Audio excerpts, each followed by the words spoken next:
Hi everyone, this is Stan, your favorite Polish Taiwan YouTuber. Hope you're all having a great day. Welcome to today's show.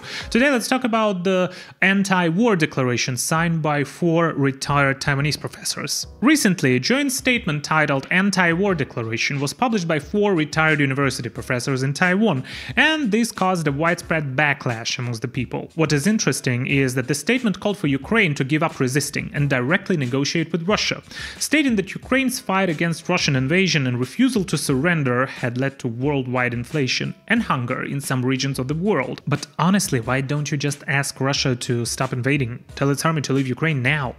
The statement only used the word unforgivable once to condemn Russia's aggression against Ukraine, while the rest of the statement was a lengthy discourse using Russia's propaganda about NATO's eastward expansion, as well as criticism of NATO's defense of territorial integrity and freedom of the member states and those states that wish to cooperate with NATO. And the worst thing is that in the opinion of those professors, it was a legitimate reason to start a war against Ukraine. As they said, Russia had no other way to act. Alright, so now you all think this is a valid reason to attack Ukraine due to its NATO aspirations? So you also think that NATO countries should have watched Ukraine being invaded and do nothing against it? Alright, let's think about a different analogy. If these 4 scholars would be attacked and robbed on the street next time, they shouldn't ask the people or the police for help, because yes, probably the perpetrator also didn't have no other way to act. Furthermore, this statement also accuses the US officials' visit to Taiwan for damaging Taiwan's security and pushing Taiwan to the brink of war. Are these people living in a different reality?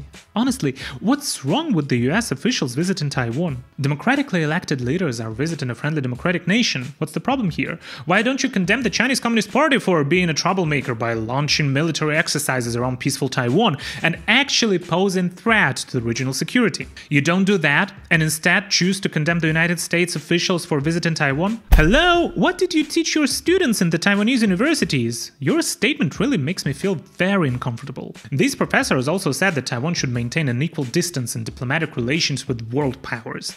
But China doesn't want to maintain an equal distance with Taiwan. It wants to annex Taiwan. Your statement is not an anti-war declaration, it's a surrender declaration or stop resisting declaration. What Taiwan needs most now is to stand up against the possible invasion. There is a need for a so-called anti-invasion declaration, which is a different concept from anti-war. First, the resisting invasion is a roadmap for foreign policy. Being anti-invasion emphasizes national sovereignty and national security. China wants to invade Taiwan to gain control, seizing their sovereignty, territory and resources. In response to such violent behavior, there is a need for anti-invasion measures to protect the sovereignty and national security of the country, which is a target of such an aggressive behavior. The means of resisting the invasion will not necessarily lead to war. The key goal here is to prevent the war from happening. Just as in the famous Latin phrase, if you want peace, prepare for war.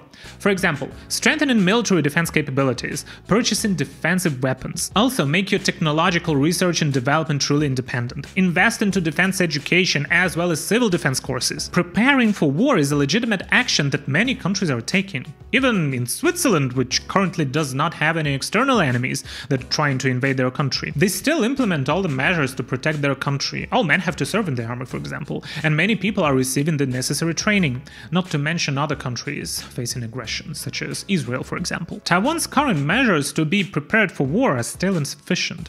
Why do these 4 retired professors have to describe those measures to protect Taiwan's sovereignty as being America's lackey? Isn't it strange? After all, it's the CCP-led China that wants to invade Taiwan, and it's a huge country. Doesn't Taiwan need to unite with allies to protect itself?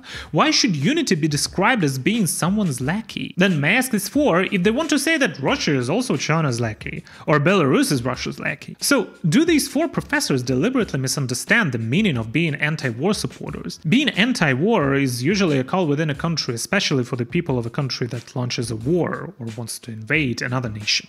The activists come forward and call for peace. These people are the real anti-war activists. For example, in Russia, people have been protesting against war they launched against Ukraine, but Putin has been suppressing these voices and getting rid of anti-war activists. Everyone knows that the war can lead to serious casualties and destruction, and both the aggressor and the attacked sides will experience great economic and social turbulence. In addition, in the the era of globalization, a regional war can indirectly affect the economy, trade, and transportation of other countries. It will also lead to aggressors' reputational losses in the international community for a long time. So, not only does it cause a rift between the people of the two countries, the aggressor and the one being attacked, the people of the country that initiated the aggression will also feel ashamed for a very long time. They will have to apologize and compensate for several generations in future.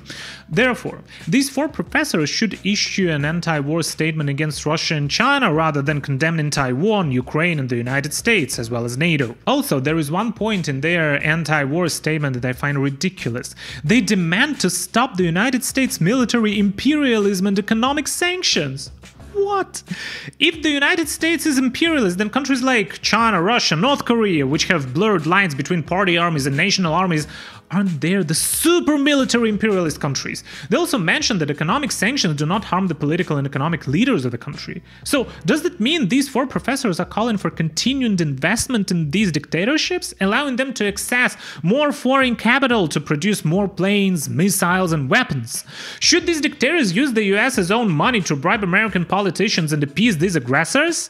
Are these professors really educators? Even if they all spend all of their time in their ivory towers, they should not write such a hilarious statement. I think high school students in Taiwan can write more logically than those professors. Fortunately, they have retired. Otherwise, Taiwanese students who worked hard to get into college and were taught by these people would probably feel speechless after such a statement. Let's also look at the fourth point in their statement, which is just outlandish. It says that the national budget should be used for the welfare of the people and climate change mitigation, rather than investing in war and military forces. This statement could be directly sent to Russia and China. China has cut medical insurance benefits for its citizens this year, but its domestic stability maintenance expenses exceeded 200 billion yuan in 2023, an increase of 6.4% compared to last year. And their military spending was as high as 1.5 trillion yuan, which is an annual growth rate of more than 7%. Former Chinese Premier Li Keqiang mentioned in his last report to National People's Congress that he wanted to deeply implement Xi Jinping's strong military thinking and comprehensively strengthen military training and preparation. So I honestly have a question here. Have any of the countries recently invade China, causing them to increase the military spending? Is China not the country with the highest carbon emissions in the world, talking about the climate change? And did Putin use his country's budget for the benefit of the Russian people, or did he simply stole it? Lu Qianyi, one of the authors of this statement, is also a researcher at the Institute of European and American Studies at Academia Sinica. What kind of research have you been doing? Don't you know anything about Russia's behavior? It's unbelievable.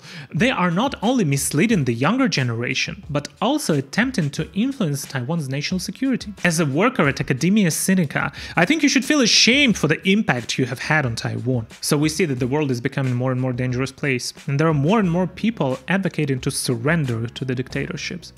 I hope that this won't happen. And it also shows that all of the democratic countries should unite. We should stay strong. And we should support each other. Thank you for watching. If you like the video, please press like, subscribe, and share. This is Stan. I see you in the next one. Bye bye.